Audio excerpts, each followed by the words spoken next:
tal? ¿Cómo están? Bienvenidos a un nuevo programa de Contraste, a este espacio de análisis que les ofrece Navarra Televisión. Hoy hablaremos de una cuestión internacional que sin duda ha sido la noticia de la semana y ha sido el fallecimiento de Hugo Chávez, pero esto será en la segunda parte del programa.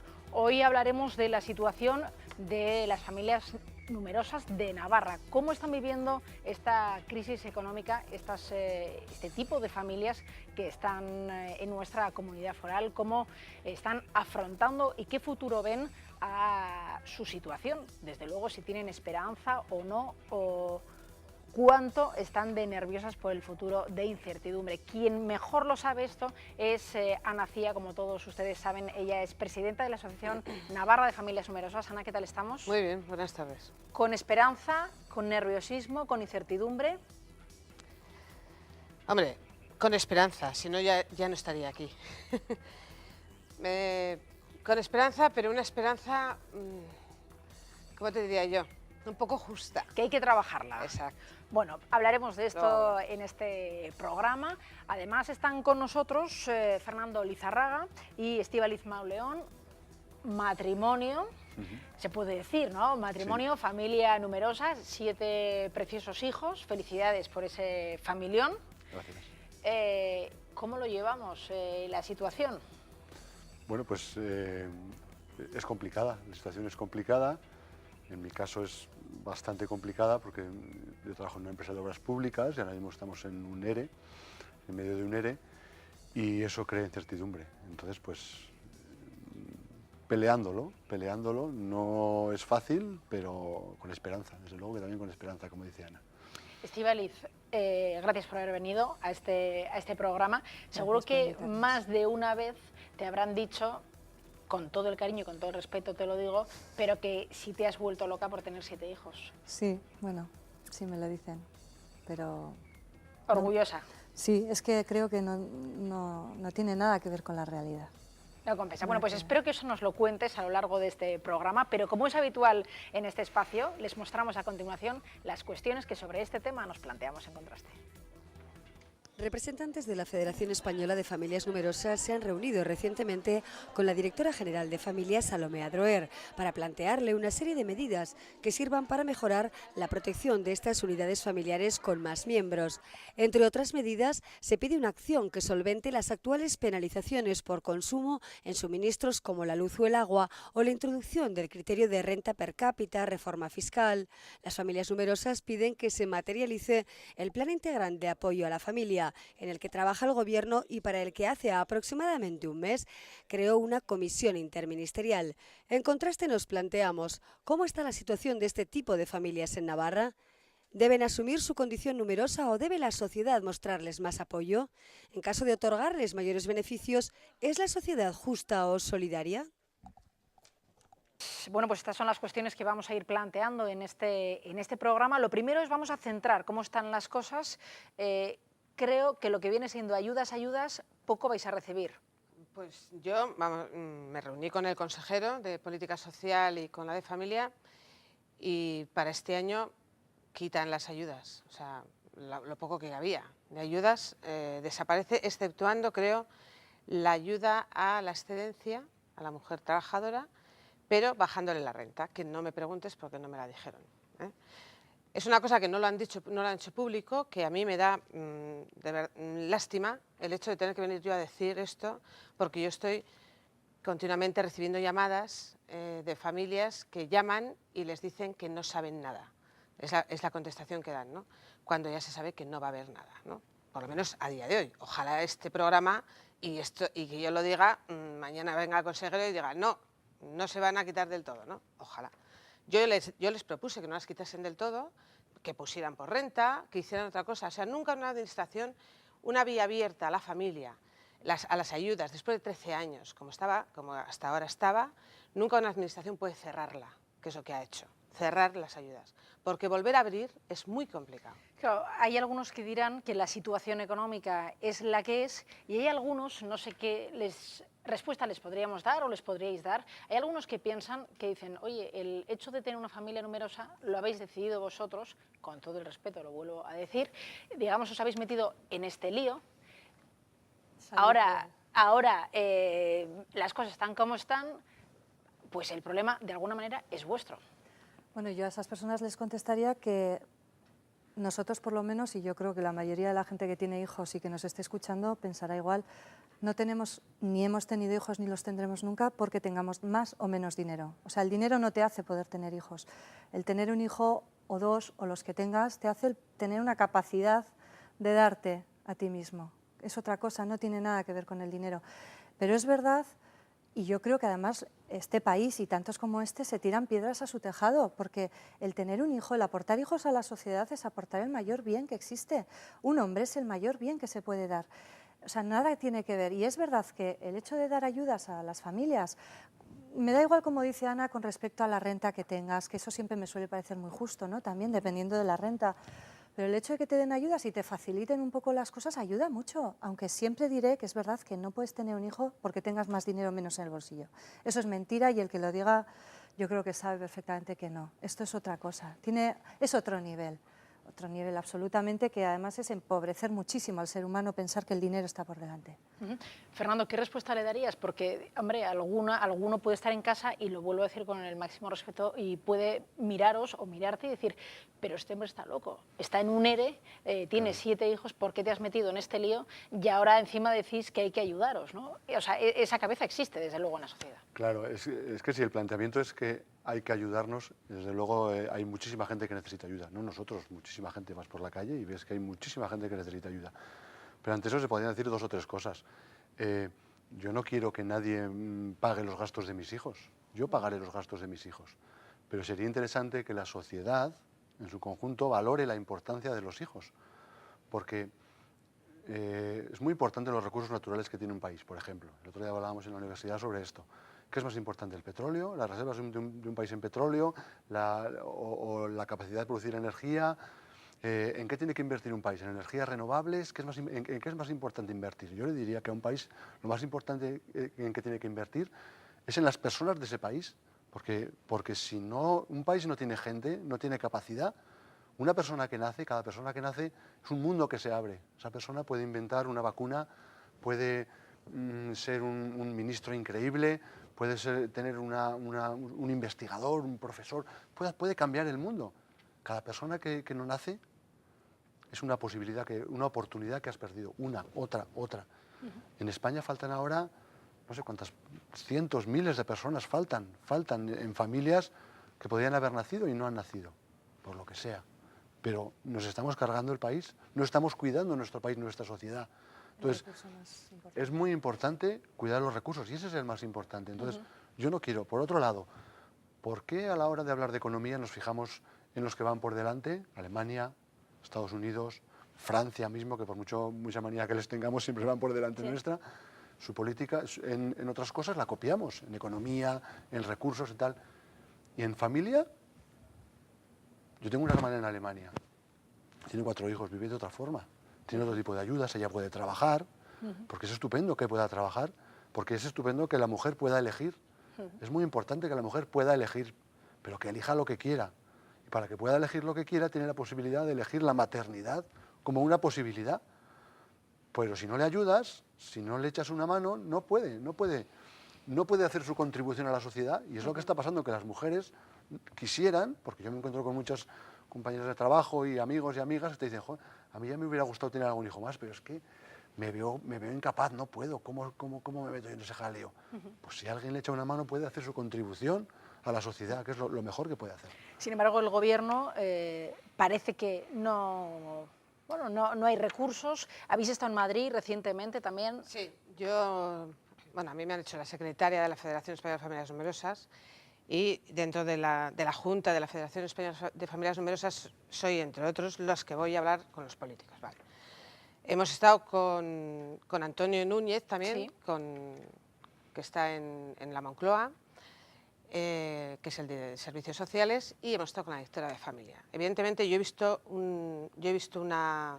vine muy contenta de las 2 reuniones.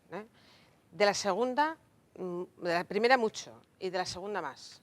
Yo he visto las ganas que tienen de sacar adelante algo a la familia, algo para la familia, porque están viendo que lo que decía Fernando de las ayudas no tienen que ser ayudas, sino tiene que haber una compensación al valor humano que están dando las familias, que son los hijos. Porque al final, es lo que hemos dicho muchas veces en este programa, o sea, la pirámide está invertida, el relevo generacional no existe el relevo generacional, o sea, las jubilaciones, no va a haber dinero para las jubilaciones, o sea, entonces, ¿en qué estamos invirtiendo realmente? ¿En qué estamos invirtiendo? Esa es la idea que sale una y otra vez. Vosotros apostáis por invertir en las personas, que digamos es el principio activo más importante de la sociedad. Sin embargo, es algo que es un argumento, una idea que parece cada vez más difícil que cale en la sociedad. Cada vez, si me permitís, insisto con el mayor cariño, os miran como diciendo, es vuestro problema, allá vosotros, y este jardín, entre comillas, es vuestro. ¿Qué argumentos, qué les diríais, qué subrayaríais? Pues lo mismo que hemos dicho antes y que acaba de decir Ana. Es una cosa evidente que un país, conforme va creciendo y las personas que están ahora trabajando van envejeciendo y va a llegar un momento en que van a estar dependiendo de una pensión, y va a ver dónde están los niños que ahora van a llegar, que ahora están naciendo y que después van a estar sosteniendo ese sistema de pensiones o ese sistema sanitario o o qué profesores en la universidad, todo, ¿dónde se sostiene? Es que, ¿cuál es el tejido de una sociedad? O sea, de alguna manera, antes decía tu marido, decir, bueno, nosotros tampoco queremos que nos ayuden directamente, hay gente que también en esta situación de crisis necesita ayuda. ¿Cuál sería vuestro mensaje al gobierno, a las instituciones entonces, Estíbaliz? Pues yo creo que en un momento en el que tienes que reducir gastos, como estamos haciendo todos los que tenemos o un país o una casa para gestionar, tienes que saber que cuando tienes menos vas a quitar de aquí para allá. Evidentemente hay que saber qué es lo más importante y qué es lo que menos. Y yo ahí creo que se están equivocando. Hay cosas que yo pienso que son menos importantes y dentro de esas cosas no está el quitar ayudas a las familias, por lo que te he dicho antes, porque creemos, bueno, yo pienso que el bien más fundamental que tiene una sociedad es el ser humano que puede llegar a cambiar el mundo. Un ser humano con su razón, con su fuerza, puede llegar a cambiar el mundo. Si tú no ayudas ahí, es que no es que le estamos ayudando porque es un pobrecito y qué morro tiene, es que es el bien de la sociedad, de cualquier sociedad del mundo. Fernando, antes decías, hay gente, compañeros de trabajo, que se hubieran animado a tener otro hijo, pero no se atreven por la situación y demás. Si hay alguien que se lo estuviera pensando, si hay alguien que ahora mismo se encuentra en esta situación, que está viendo este programa y dice, bueno, a mí me encantaría ser como estos, pero están un poco locos, ¿qué les dirías? Pues le diría... Un poco sí. Un poco sí, pero no más que otros. Eso. No más que otros. Yo les diría que, pues que me miren a mí o que nos miren a nosotros o a cualquier familia numerosa, que vivimos muy bien, que se puede vivir muy bien teniendo muchos hijos, que no hay ningún problema, más que otros. Lo que decíamos, no estamos más locos que otros y no tenemos muchos más problemas que otros. Los problemas se pueden ir solucionando y, bueno, yo a veces me planteo, una pareja que tienen un hijo, solo un hijo, pero que los dos trabajan y que tienen unos horarios de trabajo increíbles. Cuando ella va, él llega y luego encima está lejos, tiene que viajar, tiene que llevar al niño no sé dónde y tiene que volver. Esa vida no es más fácil que la mía, no es más fácil. No, luego yo diría que no hay que tener miedo a tener hijos, se vive muy bien con hijos, se puede vivir muy bien, aunque las ayudas no sean una gran ayuda, pero no hay que tener miedo. Bueno, nos ha quedado claro cuál es el testimonio. Ana, hacía un mensaje final para que nos quede, que te interese, digamos, que quede claro, aunque me parece que lo has dejado bastante subrayada la cuestión. Yo lo dejo subrayado, pero yo sí quiero dejar claro que el político está en la política hoy por las familias, por los que le han votado. Y está mejor que los que estamos aquí en la mesa, ¿vale? Quiere decir que si él está mejor que los que estamos aquí en la mesa y está ahí por los que le han votado, ¿qué está haciendo él por nosotros? Si digo yo que el sujeto verbo predicado se entiende muy bien, si el castellano es que lo utilizas francamente bien, el mensaje ha quedado claro. Nos vamos a ir porque vamos a cambiar de contertulios para dar oportunidad a otras, en este caso a otras madres, ya que es el día... De la mujer. El Día de la Mujer, iba a decir internacional, mundial, pero bueno, es el Día de la Mujer. Gracias a los tres por haber estado con nosotros. Mucho ánimo cuando volváis a casa porque vais a tener follón. Se estarán tirando de los pelos. Mira cómo ha salido mamá en el programa. Bueno, pero por si acaso nosotros hemos también salido a la calle y les hemos preguntado a ustedes qué les parece esto de que les quiten las ayudas a las familias numerosas. Hombre, pues, depende de la situación que estén, pues no. Porque habrá que ayudarles, ¿no? Ya que dicen que es el futuro, pues los hijos dicen que es el futuro, pues entonces habrá que ayudarles. Para nada, ni para familias numerosas ni los dependientes, que están recortando una barbaridad, y hay cantidad de dependientes que están solos en casa, incluso pues que no solamente solos, sino las ayudas que puedan tener. Pues porque hay dinero, si no se lo hubieran managado todos los que se lo han managado, o sea que... Hay otros sitios de donde recortar. Claro que no deberían quitarla. Creo que si queremos controlar el tipo de ayudas tiene que tener como criterio el económico, los ingresos familiares. O sea, familia numerosa con 7 hijos que están ganando un nivel de renta muy elevado no es lo mismo que familia numerosa con unos niveles de renta muy bajos. Entonces las ayudas tienen que ir respecto a los ingresos salariales de la unidad familiar. Yo no opino nada, pero debían ayudar más porque hay mucho paro y está todo muy mal. Pienso que en principio no se deberían recortar. Había que buscar los medios económicos de alguna otra partida del bien, o sea, del gobierno, del ayuntamiento, lo que sea. Lo que pasa es que también las familias numerosas tienen que asimilar el esfuerzo que a todos nos lleva esto. Hombre, pues yo creo que no, pero no sé si es tan fácil o tan difícil de decir únicamente una opinión así.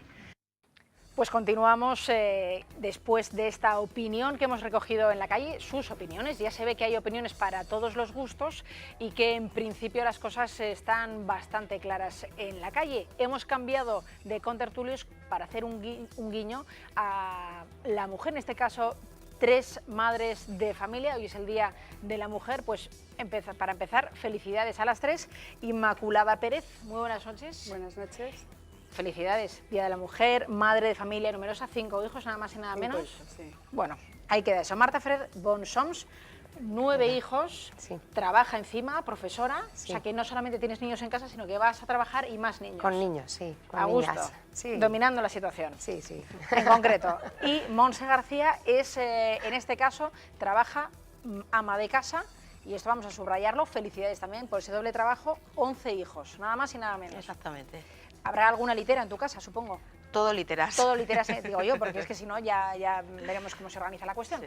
El caso es que hemos ido a la calle, les hemos preguntado a ustedes esta cuestión de los ingresos. En principio la gente parece que dice, bueno, pues habría que repensarse eso de recortar las ayudas. Algunos dicen, hombre, las ayudas deberían ir en relación a los ingresos que uno tiene.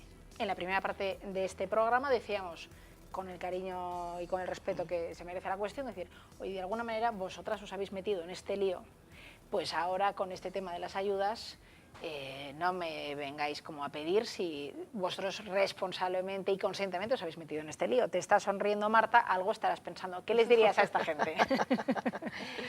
Bueno, yo estoy feliz con la familia que gracias a Dios he podido tener, porque mucha gente mucha gente le gustaría.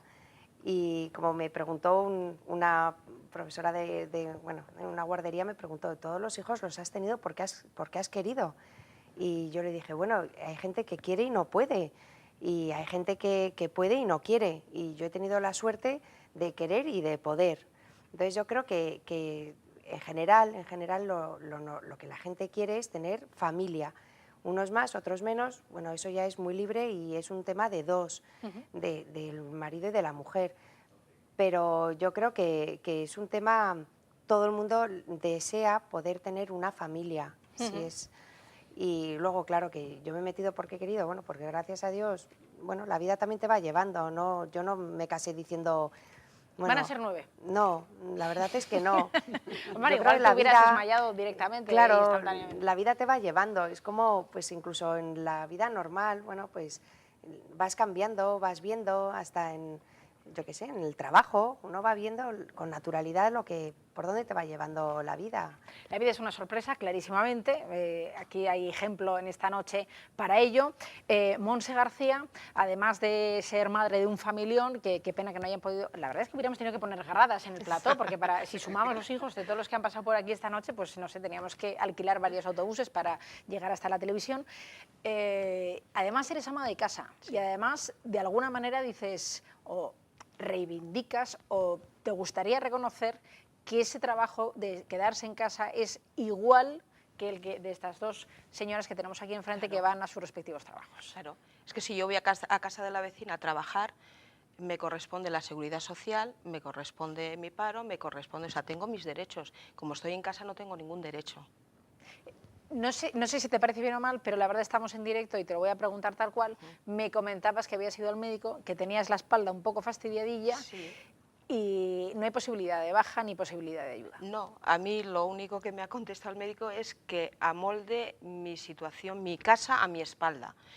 Y la lesión que yo tengo en la espalda, a una persona trabajadora seguramente le darían la baja, le darían no me sale ahora la palabra, una rehabilitación, y no sé, igual les miraría más, pero como no genero una baja, no estoy generando un gasto a la seguridad social, pues bueno.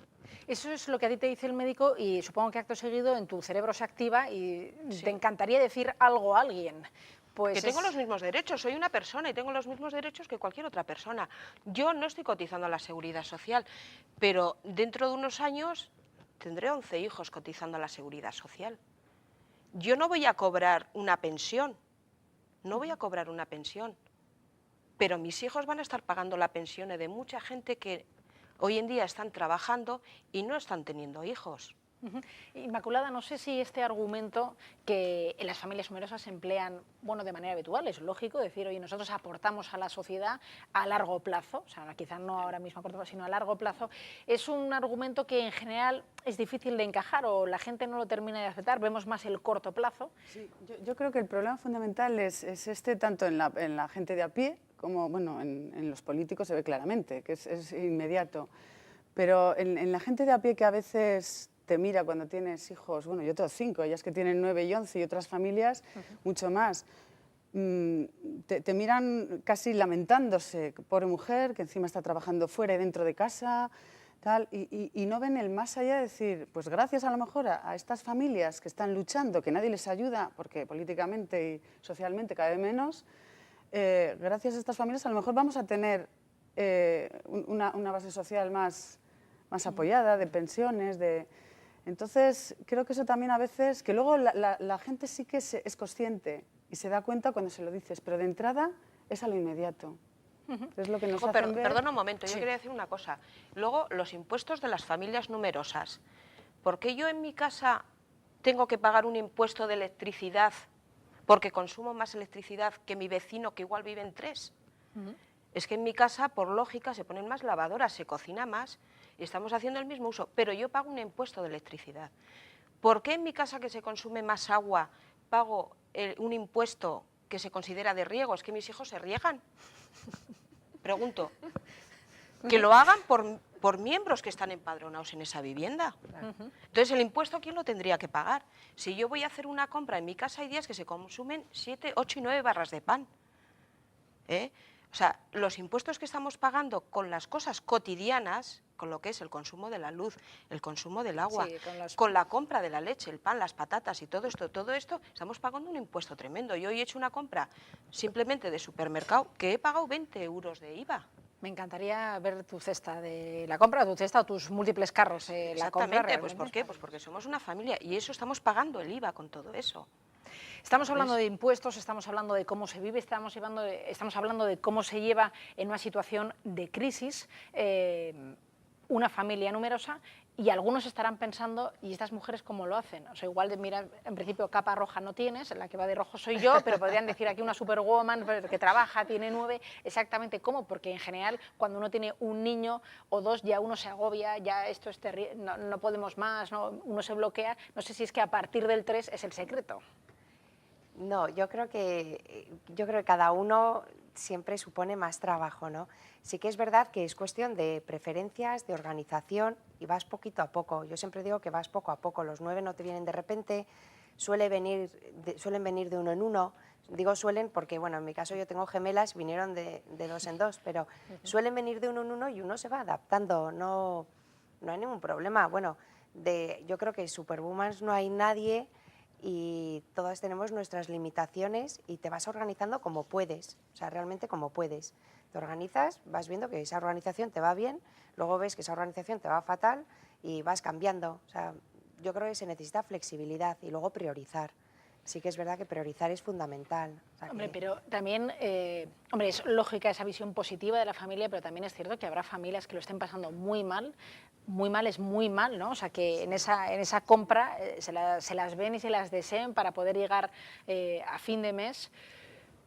Eso no sé si en cuanto a la asociación hay algún tipo de ayuda, si hay, bueno, es uno más, o sea, en esa situación de precariedad tiene que ir a Cáritas o es como, se le trata como una familia de 2 miembros, sean 2, sean 7, sean 11, no sé si alguna tiene algún dato. Yo no quiero ni pensar si en mi casa no entra el sueldo de mi marido. Yo puedo decir una cosa, mi marido es autónomo, trabaja con un camión llevando material de construcción, su trabajo se ha reducido a la mitad. El sueldo en mi casa en este momento es la mitad que hace un año. No hemos cobrado paga extra ni en diciembre, ni en Navidad, o sea, ni en julio, o sea, estamos sin paga extra con un sueldo mínimo. Gracias a Dios, mi hijo el mayor hace 10 años se fue de casa y así como están diciendo que los padres están ayudando a los hijos, en este caso mi hijo el mayor ha vuelto para poder ayudarnos. Estamos en una situación, no quiero decir el dinero que entra en mi casa, porque muchos echarían la mano a la cabeza y dicen, ¿y pueden comer? Comemos. Y yo pienso que esta crisis está viniendo muy bien porque hemos vivido muy por encima de lo necesario, de lo que necesita una persona para vivir. Entonces, ¿se puede vivir? Se puede vivir. En mi casa prácticamente este año no se ha puesto la calefacción porque no puedo pagarla. Sí, luego todo eso acostumbrarse. Yo me río con lo de la calefacción. Claro, yo sí. Me río, pero sí que es verdad que te vas acostumbrando y claro, pues bueno, reduces. Siempre. Luego las cosas materiales tampoco es lo más importante. O sea que bueno, vas renunciando a cosas que tampoco luego dices, pues tampoco era tan necesario, no sé. Y luego yo creo que ahí es una riqueza que das a los hijos. El vivir ahora esta época de crisis, valoran más las cosas que tienen, ven las necesidades que hay o de otros o propias así de la familia y valoran mucho. Les haces más conscientes de todo. Supongo que volverán cosas de esas bueno, no sé si del pasado, que uno escuchaba cuando era más pequeño, que ahora se vive, hasta ahora se vivía con casi de todo y ahora se vive con quita, pon y repuesto. Eran no sé, yo escuchaba eso, ¿no? Quita, pon y repuesto y ya, a partir del repuesto ya no lo necesitas, ¿no? Supongo que uno se adapta a esa situación. Seguro que tenéis en vuestra cabeza algún mensaje, alguna idea, porque de alguna manera podemos decir que las personas que estáis aquí esta noche sois no sé si una especie en extinción, yo creo que no, pero una especie distinta en principio a lo que hay en la sociedad. No es lo habitual encontrarse con alguien que diga yo tengo pues una familia de 11 hijos, de 7 hijos, de 5 hijos, es una cosa que bueno, pues a más de uno se habrá prácticamente disecado o no habrá sabido muy bien qué decir, ¿no? Pero seguro que tenéis alguna idea en cuanto a la economía, en cuanto a la familia, en cuanto al modo de vivir. Ese run que habréis pensado muchas veces y dices, es que lo que esta gente no sabe es que... Puntos suspensivos. Marta. Bueno, lo que yo veo es la familia es lo primero y es donde te vas a agarrar siempre. En los malos momentos, en los buenos por supuesto, pero en los malos tienes tu familia y luego que se puede, o sea, que se puede, no hay que tener miedo, o sea, no hay que tener miedo y bueno, pues ir poquito a poco y nada, bueno, podría seguir hablando, pero... Inmaculada. A ver, yo tengo una idea clara y que creo que mucha gente la tiene y que para sacar adelante esto de la familia os apoya a la mujer, y hoy día más que nunca, porque la mujer pues, a veces tiene que salir fuera de casa a trabajar también. ¿Os apoya a la mujer o no es posible sustentar esta familia y con los hijos? y con todos los valores, ¿no? Incluso, o sea, que el hombre es tan válido como la mujer, pero ¿se apoya a la mujer claramente o no hay nada que Pues hacer? en el Día de la Mujer, La apuesta va al pelo. ¿Cuál es tu run? Es que la familia hay que cuidarla. Lo mismo que un agricultor cuida su tierra, la riega, la mima para que dé su fruto, a la familia hay que dar eso, porque hace falta una tierra y una semilla. La familia hace falta, el hombre es tan importante como la mujer, ni es más ni es menos, ni la mujer es más que el hombre, ni el hombre es más que la mujer. Es todo un esto. Lo mismo que la tierra, no es más la tierra que la semilla. Hace falta esa unión, pero hace falta cuidarla, mimarla, para que eso vaya adelante y dé sus frutos. Queda claro ese mensaje, pero antes de irnos, no puedo irme sin hacerte una pregunta. 11 hijos, supongo que con dificultades. 13, tengo 2 en el cielo. Pues 13 hijos, 11 que comen. Todos más los los días, padres, efectivamente, habrá habido momentos difíciles, pues si Exacto. haces referencia a que están todos en el cielo, pues habrá habido momentos difíciles, en momentos económicos muy duros, dices que ahora hay la mitad de los ingresos, a pesar de todo, a pesar de que uno dice a ver cómo llego a final de mes y que puede notar que se le abre un poco la tierra debajo de los pies, ¿merece la pena? Merece la pena.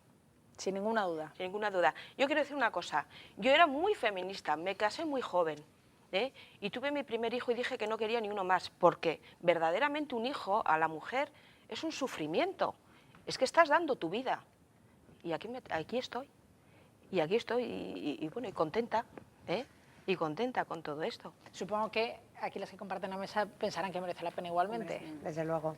Sin ninguna duda. Bueno, pues yo creo que después de este programa os podéis ir a casa, estarán todos gritando de lo bien que lo habéis hecho y podéis hacer una fiesta para celebrar esas macrofamilias que tenéis. Felicidades por esas familias, felicidades por el Día de la Mujer y mucho ánimo en estos tiempos que corren, pero con esa esperanza que claramente irradiáis, seguro que la cosa va muy bien. Gracias. Nos vamos a ir a publicidad, volveremos enseguida porque tenemos que hablar de un asunto pues radicalmente distinto, y es que Hugo Chávez esta semana fallecía y Venezuela está revolucionada. Con unos cuantos venezolanos vamos a analizar la situación, pero esto a la vuelta de la publicidad. Hasta ahora.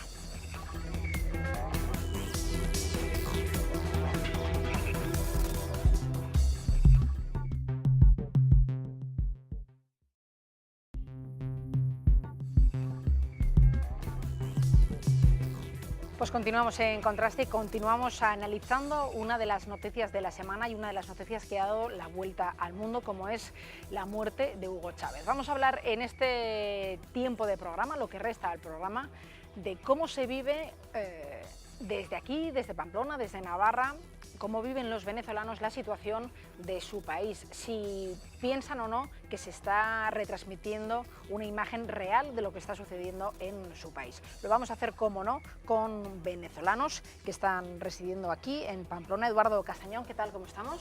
Bien, bastante bien, la verdad. Gracias por invitarme. Por supuesto, estamos encantados de que estés con nosotros. Ananda Moctezuma, muy buenas noches. Buenas noches. Gracias por volver, porque una vez ya nos ayudaste a comprender cuál era la situación en las elecciones de Venezuela y vuelves. Gracias por estar con nosotros. Gracias por invitarme otra vez. Esta noche. Y Enrique Pfeffer, ¿qué tal, Enrique? ¿Cómo estamos? Muy bien, muy bien. Si os parece a vosotros aquí esta noche y si les parece a ustedes, como es habitual en este programa, les mostramos a continuación las cuestiones que sobre este tema nos planteamos en Contraste. De todos es conocido que Venezuela es un país dividido entre detractores y aférrimos seguidores del chavismo.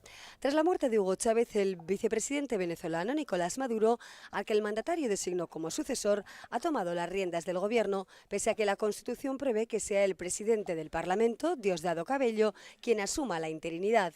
Las elecciones se convocarán en el plazo de un mes. En Contraste nos planteamos: ¿es capaz la comunidad internacional de hacerse cargo de lo que allí se está viviendo? ¿Tienen el mismo sentir los venezolanos que se encuentran en su país y los que están fuera? ¿Es cierto que allí los ricos están tristes y los pobres alegres con la política? ¿Existe riesgo real de que el ejército desobedezca al gobierno interino? Algunos han visto 7 días de luto como algo excesivo y apuntan a una posible estrategia para ganar tiempo. ¿Es razonable ese enfoque?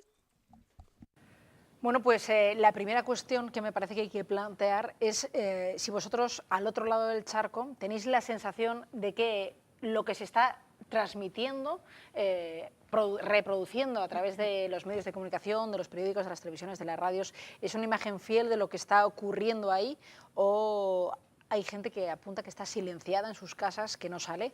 Enrique, ¿cuál es tu opinión? Mi opinión es, bueno, lo que he podido hablar con mi familia, lo que he podido ver y escuchar, es que hay un sentimiento de luto profundo en el país, en gran parte de la población, como bien decían, 7 días de luto, y la realidad es que ha muerto un presidente, ¿no? Y me parece que, bueno, hay que guardar el luto y los respetos respectivos independientemente de las opiniones que cada quien pueda tener al respecto. Sin embargo, la imagen que se pueda proyectar de este país, de Venezuela, efectivamente ha fallecido un presidente y efectivamente hay que tener todo el respeto. Sin embargo, en las elecciones, Mesani, que estuviste aquí analizando cómo podía ser, lo que podía ocurrir, al final ganó Chávez, al final no ha podido tomar posesión. ¿Sigue siendo un país dividido o es un país que, digamos, ha ennoblecido la figura de Chávez? Ciertamente sí es un país fracturado. Ahora, lo que estaba comentando, es cierto que quizás no se muestra esa otra parte de la población de la que hablabas, que está en sus casas, un poco nerviosa, un poco en incertidumbre. Pero sí se refleja lo que la mayor parte de la gente está sintiendo, que es una figura paternal que ha muerto y que les ha dejado ahora colgados, ¿no?, entre comillas. Entonces, lo que se vivió antes, ahora lo que se está pidiendo es el máximo respeto y la máxima comprensión por estas personas que seguían a la figura de Chávez, ¿no? O sea, la esperanza que de repente muere cuando muere el presidente. Una figura de Chávez, apuntas a la esperanza, una figura de alguna manera salvadora, una figura que la imagen que se transmite es que allí, de alguna manera, o eso se dice, los pobres están tristes porque ha fallecido, porque ha desaparecido la figura, independientemente del respeto, pero los ricos, en principio, son los menos aliviados.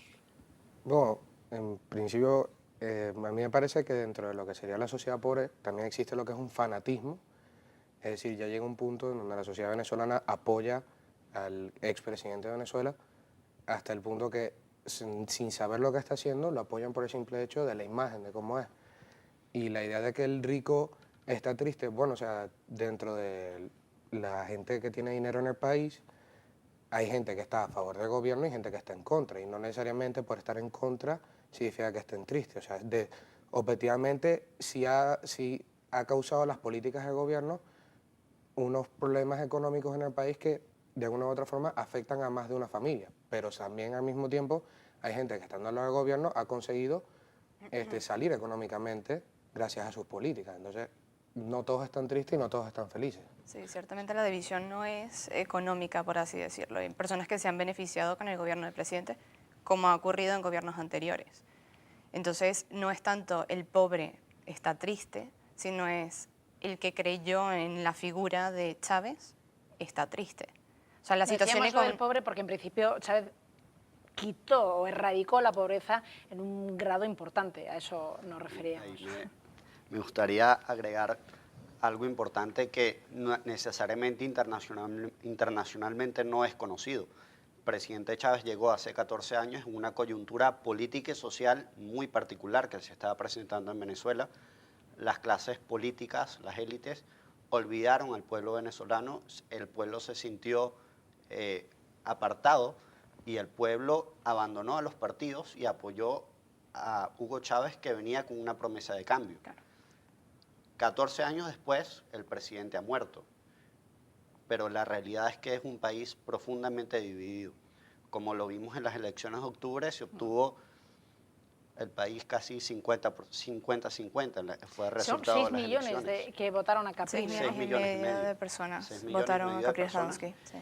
Y la realidad es que es un país profundamente dividido con los mismos problemas que existían hace 14 años cuando Chávez llegó, incluso más agravados. Ahora, vemos en el país que podemos catalogar a la población venezolana en 3 segmentos, ¿no?, que lloran al presidente. Unos que lloran genuinamente, los pobres, que como decía Sananda, personas que se les ha ido un padre, personas que lloran, pero que eran personas que se vieron privilegiadas y que obtuvieron muchísimo durante el gobierno de Chávez, y personas que sufrieron mucho y perdieron mucho con Chávez. Entonces hay como 3 clases de personas, pero todo el mundo sufre, todo el mundo está de luto. En ese país dividido, en ese, digamos, segmentado por ese tipo de personas a las que apuntas, en medio de todo esto está el ejército. Gente percibe nerviosismo por cómo pueda reaccionar ese ejército. Caprile le ha pedido orden y obediencia, un gobierno interino. ¿Qué es lo que se os transmite desde vuestro país? A mí principalmente, o sea, desde el punto de vista del ejército, al igual que la población, se ve en menor medida, es más secreto desde mi punto de vista, pero también está segmentado de una u otra forma. La única diferencia es que para la población civil es mucho más difícil ver hasta qué grado está fraccionado el ejército a favor o en contra, pero sí se conoce que está fraccionado. El ejército también está fraccionado. Sí, por supuesto, cada quien siempre ha mantenido sus opiniones. Si se ve que si no es de interés, en el ejército es más fácil movilizar a estas personas. Pero en estos momentos, no todo el mundo dentro del partido político está contento con la decisión que se está tomando. O sea, de hecho, lo que se habla de ganar tiempo, de elecciones en 30 días, la rapidez de todo el proceso, o sea, lo que se tardó en dar la noticia, todo lo que está sucediendo es porque se está moviendo, ¿no?, lo que va a ser el futuro del partido, que es lo que estábamos hablando. Probablemente no tenga una continuación, ¿no? O sea, es bastante insostenible. Pero parece que Caprile no se ve con ánimo de presentarse, o se presentará, pero... Bueno, hablando, antes de hablar de Capriles, con el tema del ejército, sí, vemos, bueno, que han tomado una posición radical, ¿no? El ministro de Defensa declaró ayer que con todos los medios iban a poner todos los medios para cumplir los deseos del difunto presidente Chávez, que era que Maduro continuara con la presidencia y con su legado. Es muy grave que un ministro de Defensa, máxima autoridad del ejército por detrás del presidente, declare esto. Denota una posición totalmente partidista y sesgada hacia tratar de perpetuar y continuar la revolución bolivariana. En cuanto a Capriles, también tenemos que tener en cuenta que es su carrera política. O sea, si quizás muestra un poco de desánimo después de las últimas elecciones, es porque está considerando, pues, que probablemente el que salga elegido presidente, pues, no sea él, vamos a entendernos. Pero el punto está en que sí se va a lanzar a unas próximas elecciones. O sea, sí va a ser probablemente el partido... O sea, si no se presenta Caprile, no se presenta nadie. Sí, o sea, hay consenso, bueno, ya ha hecho toda su campaña, de que la oposición va a presentar un candidato. Objetivamente, el candidato con mayor preparado y con un mayor piso político es Capriles, sin duda alguna. Claro. Incluso, bueno, antes de este suceso, en un eventual enfrentamiento Capriles contra Maduro, Capriles estaba por encima. Ahora hay que ver cuáles van a ser las repercusiones y cómo se va a manifestar la muerte del presidente Chávez en apoyo político hacia Maduro. O sea, agregándole a eso también, o sea, lo que sería la imagen de Capriles también está el hecho que al morir el expresidente, eso causa un sentimiento nacional de apoyo hacia Maduro, en general más o menos, pero que al final Nicolás Maduro fue nombrado como seguidor. Entonces, ante lo que para mucha gente es una tragedia, ahora, si unas elecciones vienen a corto plazo, en corto tiempo, lo que sería el chavismo se seguiría de ese sentimiento de luto para apoyar a Maduro. De hecho, lo que se oye en el pueblo es con Maduro hasta la muerte, pero porque fueron los deseos del presidente Chávez. Es como su sucesor. No tiene mucha pinta de cambio. A la larga, quizás en el corto plazo, las elecciones, se decida Maduro presidente, continúe un tiempo en el gobierno del chavismo, pero es que probablemente no exista más allá de eso. A largo plazo, ¿qué es lo que tienes? Es una situación, pues lo que hemos hablado, de fractura, pero una situación económica difícil. El punto está en que sin los recursos que se tenían y sin la figura del presidente Chávez, el pueblo se ve desamparado. O sea, lo que va a llevar es una situación de calle, lo que va a llevar es no solo que ya hay un desabastecimiento en el país, no hay producción interna, lo que vamos a ver es que las personas cada vez van a caer más en la pobreza. Y a la falta de una figura que resuelva eso, ya no es el padre que se metía en casa, es lo que comentábamos.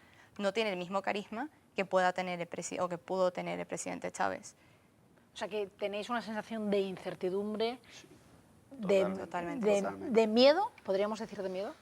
De miedo, el día martes, luego de la noticia, gran parte de la población, y fue lo que se vivió, era mucho miedo a la reacción que pudiera haber por parte del pueblo, porque en la mañana, luego de esa rueda de prensa que dio el presidente Maduro junto de todo el tren ministerial, Fuerzas Armadas y gobernadores, en cierto sentido fue una rueda de prensa que abrió las puertas a la violencia y que pudiera haber una reacción violenta, y hubo miedo, pero ya ese miedo ha pasado y ha dado paso a la incertidumbre. Hay una gran incertidumbre muy grande de qué pueda pasar.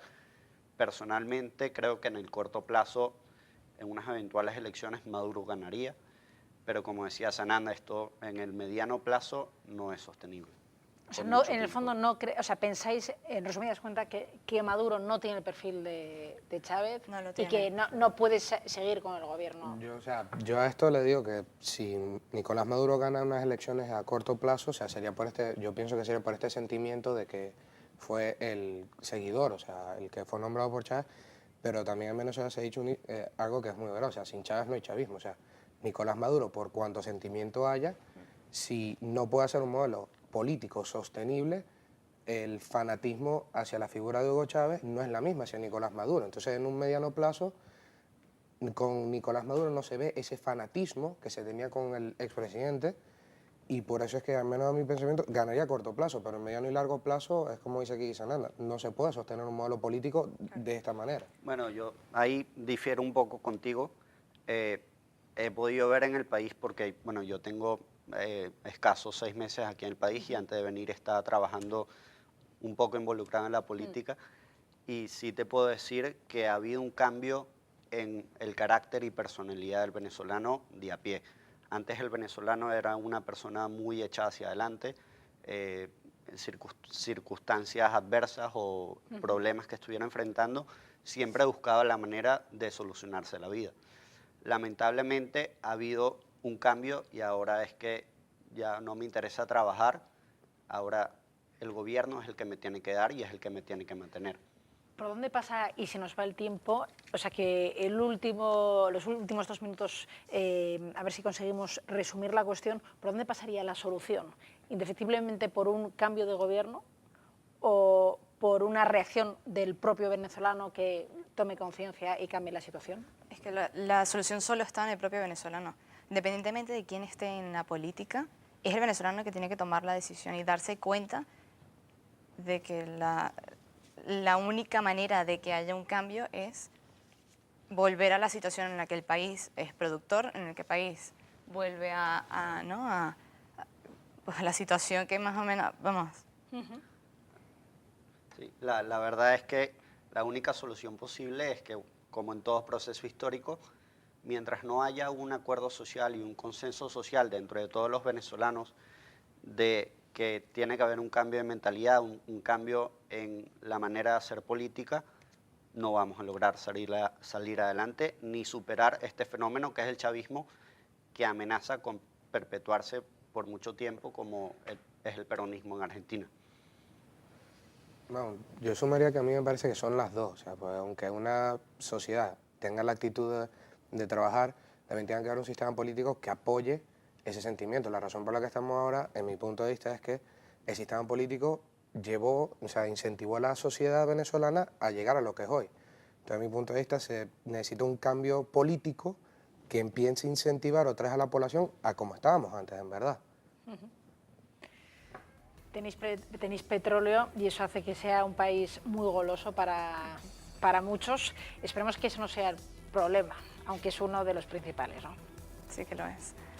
De hecho, el interés por el petróleo venezolano es lo que ha llevado pues, a voltear la cara a muchos gobiernos. Es lo que hemos visto, unos apoyos manifestados que en realidad no parecen tener mucho sentido, pero lo que hemos hablado, esa situación se ha acabado. O sea, en Venezuela hemos quemado los últimos recursos que nos quedaban en las últimas campañas políticas. Entonces, las amistades se pueden ir perdiendo. Pues nos vamos a quedar con estas reflexiones. Gracias por habernos ayudado a asomarnos y a profundizar en esa realidad que está pasando en vuestro país, Venezuela. Desde luego, desde nuestra comunidad, desde este rincón que es Navarra, pues os deseamos lo mejor para vuestro pueblo. Gracias por haber venido. Nosotros nos vamos a ir, volveremos dentro de 7 días puntualmente aquí a Navarra Televisión, a este espacio de análisis. Mientras tanto, y sobre todo el fin de semana, pues procuren descansar. Sean felices. Adiós.